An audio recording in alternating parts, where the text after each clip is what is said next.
Hello everyone, how are you? I hope you all will be busy in your study and learning something new. Students, today I have brought a new chapter that is the 100 Dresses Part 2, and it is your sixth chapter for English. Let's see the 100 Dresses Part 2. Okay, students, we have discussed in our previous video that is related to dresses part 1, and in this video we are going to talk about the remaining part of this chapter, that is the 100 dresses you can see all lined up in her closet. Let's talk about your chapter. While the class was circling the room, the monitor from the principal's office brought Miss Mason a note. Miss Mason read it several times and studied it thoughtfully for a while. Then she clapped her hands. Attention, class! Everyone back to their seat. When the shuffling of feet had stopped and the room was still and quiet, Miss Mason said, I have a letter from Vanda's father that I want to read to you. Miss Mason stood there a moment, and the silence in the room grew tense and expectant. The teacher adjusted her glasses slowly and deliberately. Her manner indicated that what was coming. This letter from Vanda's father was a matter of great importance. Everybody listened closely as Miss Mason read the brief note. Dear teacher, my Wanda will not come to your school anymore. Jake also. Now we move away to a big city. No more holler pollock. No more ask why funny name. Plenty of funny names in the big city. Yours truly, Jane Pretonsky. A deep silence made the reading of this letter. Miss Mason took off her glasses, blew on them, and wiped them on her soft white handkerchief. Then she put them on again and looked at the class. When she spoke, her voice was very low. I am sure that none of the boys and girls in room 13 would purposely and deliberately hurt anyone's feeling because his or her name happened to be a long, unfamiliar one. I prefer to think that what was said in thoughtlessness. I know that all of you feel the way I do. That is, this is a very unfortunate thing to have happened. Unfortunate and said both. And I want you all to think about it. The first period was a study period. Maddie tried to prepare her lessons, but she couldn't put her mind on her work. She had a very sick feeling in the bottom of her stomach. True, she had not enjoyed listening to Peggy ask Wanda how many dresses she had in her closet, but she had said nothing. She had stood by silently, and that was just as bad as what Peggy had done. Worse, she was a coward. At least Peggy had not considered they were being mean, but she, Maddie, had thought they were doing wrong. She could put herself in Wanda's shoes.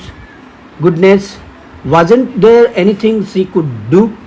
If only she could tell Wanda she had not meant to hurt her feelings. She turned around and stole a glance at Peggy, but Peggy didn't look up. She seemed to be studying hard. Well, whether Peggy felt badly or not, she, Maddie, had to do something. She had to find Wanda Petrovsky. Maybe she had not yet moved away. Maybe Peggy would climb the heights with her and they would tell Wanda she had won the contest, that they thought she was smart and the 100 dresses were beautiful.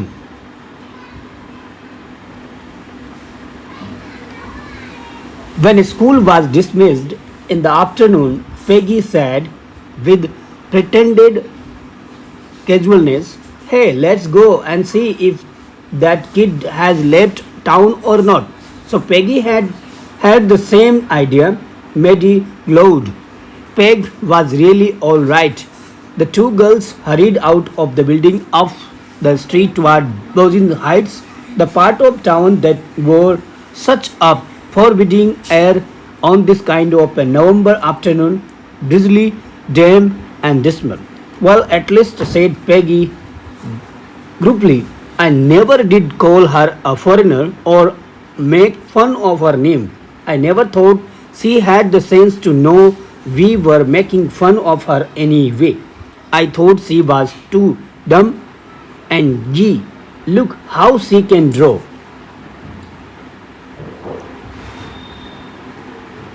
Maddie could say nothing. All she hoped was that they would find Wanda. She wanted to tell her that they were sorry they had picked on her and how wonderful the whole school thought she was. And please, not to move away and everybody would be nice. She and Peggy would fight anybody who was not nice. The two girls hurried on. They hoped to get to the top of the hill before dark. I think that's where the Petrovsky live, said Mary, pointing to a little white house, wisp of old grass stuck up here and there along the pathway like teen kittens. The house and its sparse little yard looked shabby but clean. It reminded Maddie of Wanda's one dress, her faded blue cotton dress, shabby but clean. There was not a sign of life about the house. Peggy knocked firmly on the door, but there was no answer. She and Maddie went around to the backyard and knocked there. Still, there was no answer. There was no doubt about it. The Petrovskis were gone. How could they ever make amends? They turned slowly and made their way back down the hill. Well, anyway, said Peggy, she has gone now, so what can we do? Besides, when I was asking her about all her dresses, she probably was getting good ideas for her drawings. She might not even have won the contest otherwise. Maddie turned this idea carefully over her head, for if there were anything in it, she would not have to feel so badly. But that night she couldn't get to sleep. She thought about Wanda and her faded blue dress and the little house she had lived in. And she thought of glowing picture, those 100 dresses mad, all lined up in the classroom. At last Maddie sat up in bed and pressed her forehead tight in her hands and really thought this was this was the hardest thinking she had ever done. After a long time, she reached an important conclusion. She was never going to stand by and say nothing again. If she ever heard anybody picking on someone because they were funny looking or because they had strange names, she would speak up. Even it meant losing Peggy's friendship. She had no way of making things right with Wanda, but from now on, she would never make anybody else that unhappy again. On Saturday, Maddie spent the afternoon with Peggy. They were writing a letter to Wanda Petrovsky. It was just a friendly letter telling about the contest and telling Wanda she had won. They told her how pretty her drawings were. After they asked her if she liked where she was living and if she liked her new teacher, they had meant to say they were sorry, but it ended with their just writing a friendly letter, the kind they would have written to any good friend, and they signed it with lots of XXXXXX for love. They mailed the letter to Bojin Heights, writing please forward on the envelope. Days passed. There was no answer. But the letter did not come back. So maybe Wanda had received it. Perhaps she was so hurt and angry she was not going to answer. You could not blame her. Weeks went by and still Wanda did not answer. Peggy had begun to forget the whole business, and Maddie put herself to sleep at night, making speeches about Wanda, defending her from great cowards. Weeks went by and still Wanda didn't answer. Peggy had begun to forget the whole business, and Maddie put herself to sleep at night, making speeches about Wanda, defending her from great crowds of girls who were trying to tease her with, "How many dresses have you got?" And before Wanda could press her lips together in a tight line the way she did before answering, Maddie would cry out, "Stop!" Then everybody would feel ashamed the way she used to feel. Now it was Christmas time and there was snow on the ground. Christmas bells and a small tree decorated the classroom. On the last day of school before the holidays, the teacher showed the class a letter she had received that morning. You remember Wanda Petrosky, the gifted little artist who won the drawing contest? Well, she has written me, and I am glad to know where she lives because now I can send her medal. I want to read her letter to all of you. The class sat up with a sudden interest and listened intently.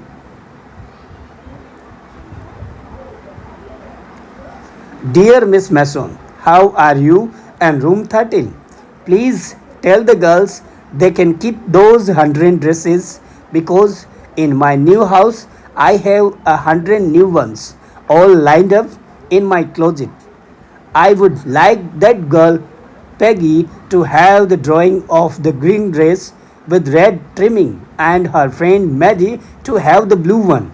For Christmas, I miss that school and my new teacher does not equalize with you. Merry Christmas to you and everybody. Yours truly, Wanda Pretosky. On the way home from school, Maddie and Peggy held their drawings very carefully.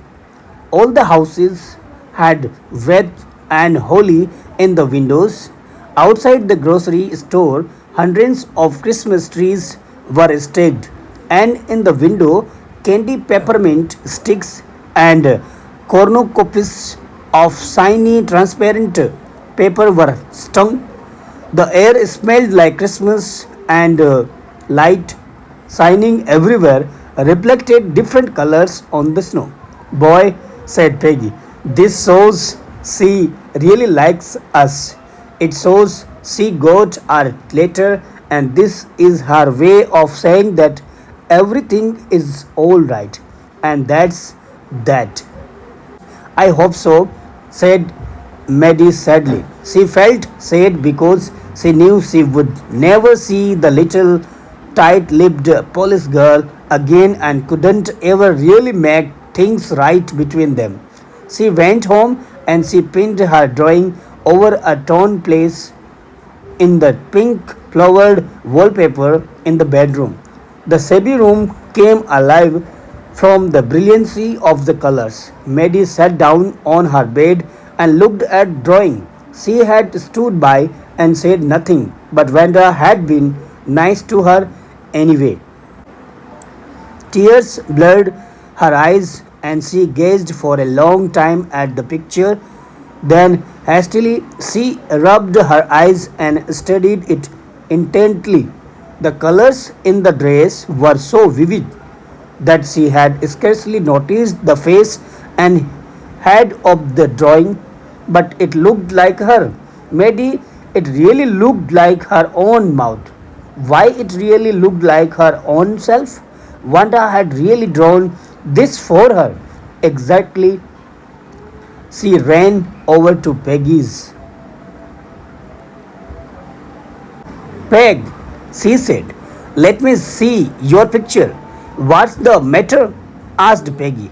As They clattered up to her room where Vanda's drawing was lying, face down on the bed. Peggy carefully raised it. Look, she drew you. That's you, she exclaimed. And the head and face of this picture did look like Peggy. What did I say? Said Peggy. She must have really liked us. Anyway, yes, she must have, agreed Maddie, and she blinked away the tears that came every time she thought of Wanda standing alone in that sunny spot in the schoolyard, looking stolidly over at the group of laughing girls after she had walked off, after she had said, sure, 100 of them all lined up. So students, now we have completed at this chapter, and you can see, let's see, we are coming with a new chapter. Thanks a lot for watching. Till that, you have to stay tuned and always keep learning. Bye bye, take care.